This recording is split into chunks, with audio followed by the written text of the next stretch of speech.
Hi, I have this great new palette by Schminky, and it's my first really nice travel palette. I'm really excited to learn to use it. It has these cute little interchangeable containers. They're really well made, and no rough edges or anything anywhere. And so I thought that you might want to see me fill it and get an idea of what paints I'm using currently in my sketching palette, because my sketching palette changes all the time.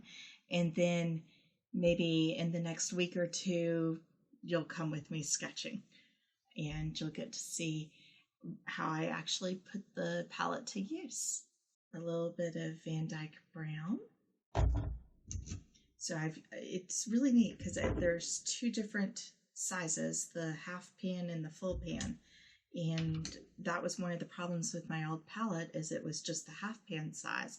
And I love this palette. I completely recommend it for anyone who's not a professional or not spending a lot of time sketching. But I was missing a couple things. And it was about 2 colors short, and also it just didn't have quite enough mixing room for the amount of sketching I've been doing. I use my big studio Pike palette here for most everything in my studio, but that isn't really a good palette to take it on the road with you. So that was Van Dyke Brown, Viridian. I like the softer green so I don't have to mix as much, but I mostly mix my greens, so that's why that is a tiny pan. This is the first full pan, and it's Cobalt Violet, and I use a shocking amount of Cobalt Violet. And luckily, I've got room to expand a bit too with this one. Quinacridone Rust.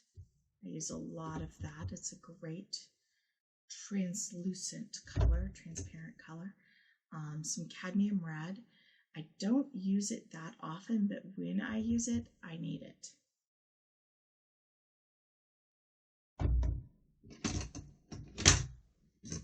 Oops, a little bit messy already, right?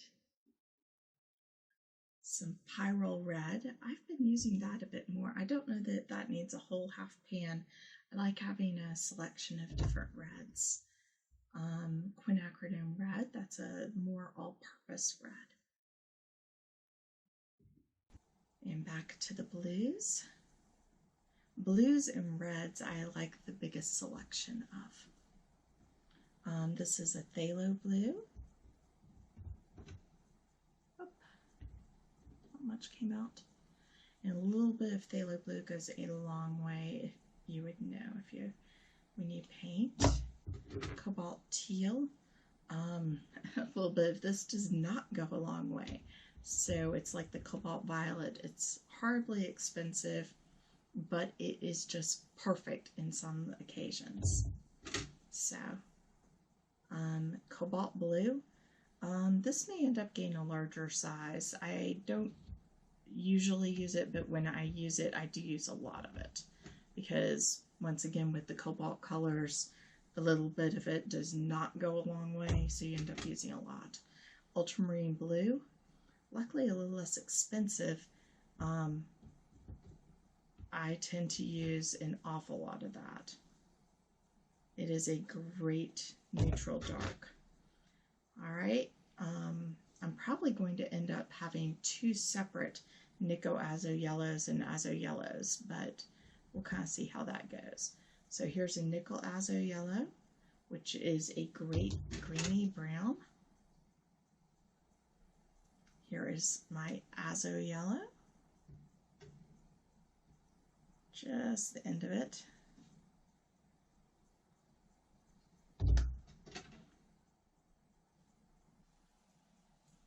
And some Cad Yellow, which is one like the Cad Red. I don't use that often, but when I need it, it's really nice for it to be there. So there's my new palette, and I can't, I'm just gonna have to try it, right? And see how it works. I don't like this little decal thing here. So let's try it with some Viridian, right? Ooh, lovely. that's going to, yeah, I'll probably do 2 of those. That is going to hold beautifully where you can really see the color. All right, I'll see you in a week or 2 with using this palette. Take care, happy painting.